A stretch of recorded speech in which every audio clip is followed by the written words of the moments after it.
जैसे कि हमारा उद्देश्य है कि हमारे लोगों को आर्थिक न्याय मिले। भारत के संविधान को आप सब लोगों ने जाना है, अब काफी हद तक हमारे लोग उसको पढ़ना शुरू कर दिए हैं। जब हम भारत के संविधान की प्रस्तावना पढ़ते हैं तो भारत के संविधान की प्रस्तावना में 3 तरह के न्याय देने की व्यवस्था यहाँ के लोगों को किया है: राजनीतिक न्याय, सामाजिक न्याय और आर्थिक न्याय। लेकिन आर्थिक न्याय कहीं न कहीं हमारे लोगों के लिए अभी तक अछूता रहा है।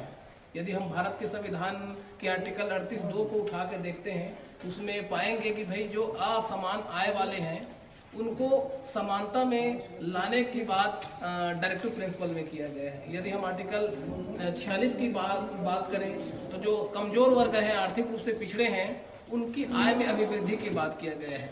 बाबा साहब जब संविधान सभा में स्पीच दे रहे थे तो उन्होंने एक बात कही थी संविधान सभा के सदस्यों को। उनका कहना था कि भाई राज्य के नीति निर्देशक तत्व केवल पूजनीय घोषणाएं बनकर न रह जाए। राज्य का नीति निर्देशक तत्व स्वयं राज्य को आदेश देता है, जो भी सरकार में आएगा उसे इसका पालन करना होगा।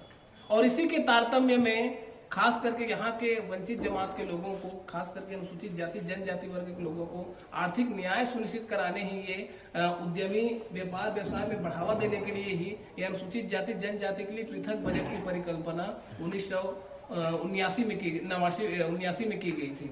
फिर 6वीं पंचवर्षीय योजना के दौरान केंद्र और राज्य के बजट में पृथक से बजट अलॉटमेंट करने का प्रावधान किया गया, जिसमें ये प्रावधान था कि अनुसूचित जाति